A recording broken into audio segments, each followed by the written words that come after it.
And let me say one thing to the white people in the audience.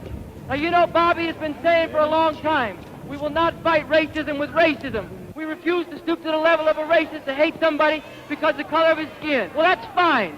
But I see a lot of white people walking around and say, oh, good. Now the Black Panther Party don't hate me. I can go on about my business. That's a cop-out. And if you act like that, the Black Panther Party will hate you. Not because you're white, but because you ain't taking care of business to organize other people.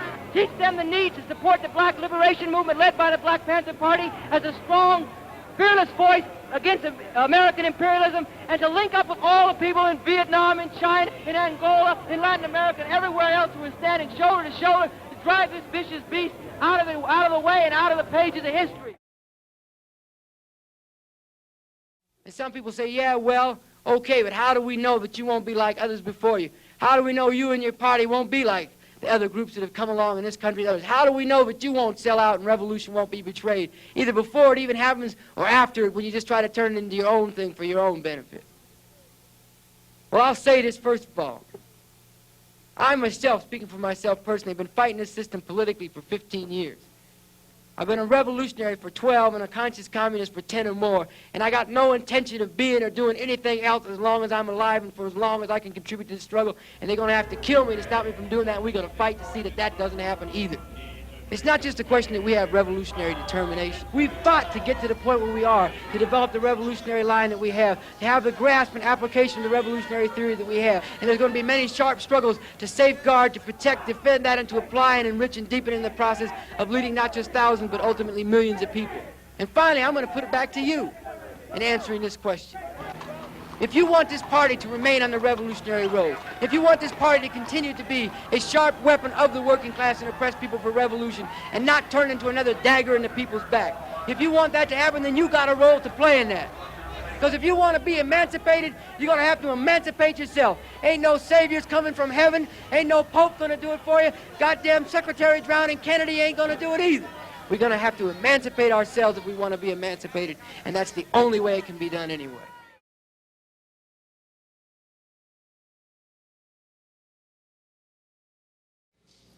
So for capitalism and every system based on exploitation and oppression, the only kinds of ideas it can produce and the kinds of ideas it promotes as the ruling ideas are, not surprisingly, ideas that justify all this exploitation and oppression, that teach people that this is the natural order of things, and that encourage people to try to become big dogs in this dog-eat-dog world. If this kind of world, this kind of system, if this were all that is possible, that'd be one thing. And you see people, even those who are brutally oppressed under this system, as long as they believe this is the only kind of world that's possible, you see them going along with this all the time. I got to get mine. I got to get what I can get within this. It's time to get yours. This reminds me of the story of the prisons in California, and in particular what was called the Corcoran Shoe, where the guards there would take prisoners and they'd tell them stories about each other, get them angry at each other, and they'd literally put them in pens like in the old Roman Colosseum, and they'd let them out of the pens and they'd come in and start fighting with each other, sometimes to the death. And the guards would be standing above watching all this, laughing and betting on the outcome, and if it got out of hand, they'd shoot one or more of the prisoners. This was a whole scandal that finally broke into the open in the California prisons. Well, if you just look from inside that, here you are, and the door opens, and you run out in this arena, and you start throwing hands and everything else you can with the other person who's there, you might say, I'm a bad motherfucker. I'm handling this situation. But if you back the camera up a little bit, and look at the larger picture, what's happening? You're being handled.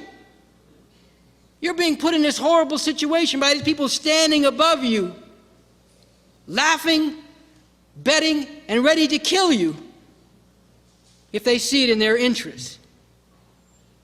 And that's a miniature picture, a microcosm, as they say, of what the world is like today and the way that people get caught up in going along with this. You hear these people say, you know, I'm on this corner selling my product. I'm regulating the corner. You ain't regulating shit.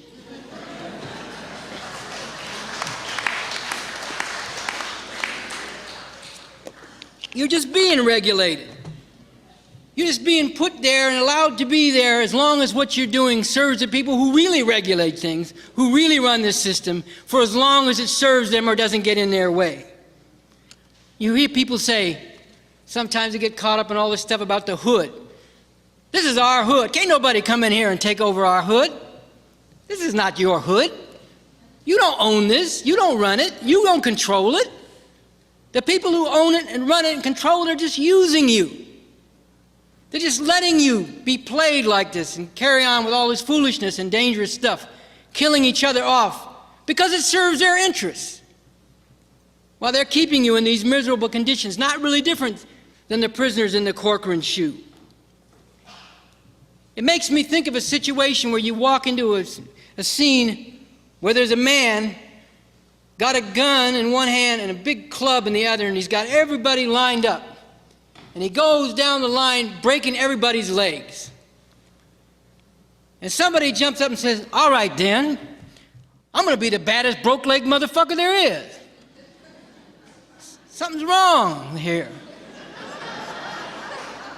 What we need to be doing is saying, hey, that man's breaking everybody's legs. Let's get together and stop that motherfucker from breaking everybody's legs.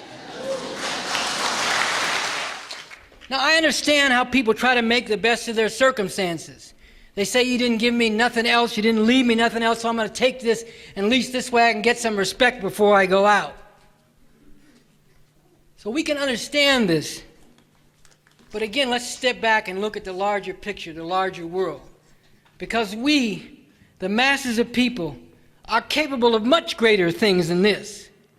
We are capable of completely and radically changing our circumstances, changing all of society to get rid of circumstances like these. What happens in the world affects us, and we can affect the world. And when all is said and done, we can change the whole world together with people like us all over the world.